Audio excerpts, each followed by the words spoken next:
Mafia से नेता बने अतीक अहमद की हत्या के बाद कई खुलासे सामने आ चुके हैं। अब ऐसा बताया जा रहा है कि अतीक अपने गैंग में शामिल होने वाले गुर्गे के लिए अलग ट्रेनिंग कैंप लगाता था। वह जंगल के शिकारियों की तरह अपने आदमी को शिकार करना सिखाता था। यह सिलसिला तब शुरू हुआ जब उसने भाजपा नेता राजू पाल की हत्या करने के बाद युवाओं को अपने गैंग में भर्ती करने लगा। अतीक युवाओं को शिकारियों की तरह ट्रेनिंग दिया करता था। इस बारे में retired IPS officer Lalji Shukla ने बताया है। बिहार में भीषण गर्मी का कहर जारी है। हालांकि गुरुवार से मौसम में बदलाव के संकेत भी मिलने लगे हैं। राज्य के दक्षिण मध्य और दक्षिण पश्चिम भाग में गुरुवार को बादलों की आवाजाही रही। गया, औरंगाबाद, रोहतास और कैमूर में बूंदाबांदी भी हुई। इन जगहों पर गरज तड़क की स्थिति कुछ देर के लिए बनी। देर शाम मौसम विभाग ने गया और औरंगाबाद में आंधी पानी और वज्रपात का अलर्ट जारी किया। बिहार में साइबर अपराधों पर अंकुश लगाने के लिए राज्य सरकार ने बड़ा फैसला किया है। राज्य के हर जिले में एक रेल जिला सहित कुल 44 साइबर पुलिस थाना होगा। इस थानों के बेहतर संचालन के लिए 44 DSP समेत कुल 660 पदों पर नियुक्ति होगी। मुख्य सचिव आमिर सुबहानी की अध्यक्षता में प्रशासकीय पदवर्ग समिति की बैठक में इस पर सहमति ली गई। छापरा में बुधवार को एक दलित बस्ती में भीषण आग लगी। आग लगने से झोपड़ी नुमा व पक्के मकान समेत लगभग 100 घर जल गए।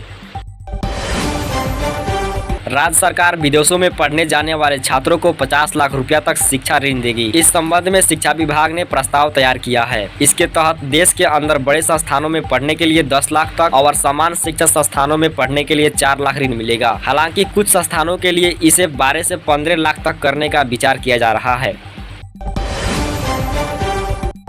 बिहार के सर्राफा बाजार में 21 अप्रैल को सोने और चांदी के दाम में बढ़त देखने को मिली है। आज बिहार में 24 कैरेट सोना 61,400 रुपया और 22 कैरेट 55,600 रुपया प्रति तोला यानी 10 ग्राम पर बिक रहा है। वहीं आज बिहार में चांदी 70,500 रुपया प्रति किलोग्राम बिक रही है।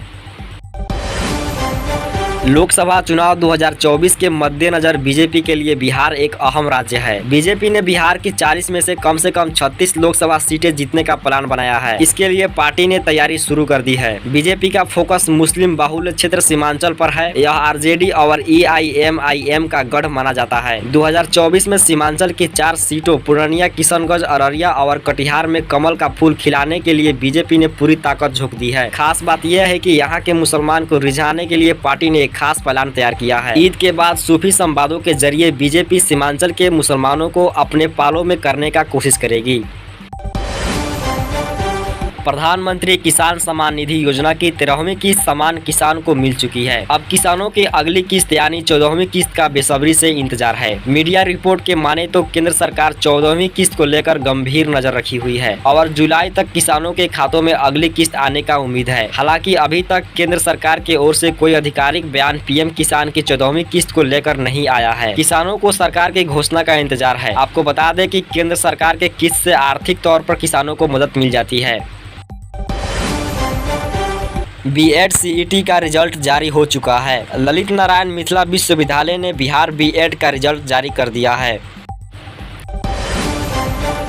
बिहार में भीषण गर्मी के मार को देखते हुए जिला प्रशासन की ओर से बड़ा फैसला लिया गया है। कक्षा 8 तक के बच्चों के लिए स्कूल में शैक्षणिक कार्यों को स्थगित करने का आदेश DM ने जारी किया है। यानी कक्षा 8 तक के बच्चों के लिए स्कूल बंद कर दिए गए हैं। 23 अप्रैल तक के लिए कक्षाओं बंद करने का आदेश जारी किया गया है। वहीं कक्षा 9 के ऊपर बच्चों के लिए स्कूल खुले रहेंगे। धारा 144 के तहत जारी सुबह में 11 बजे तक ही कक्षा 9 से 12 तक के बच्चों का क्लास चलेगी।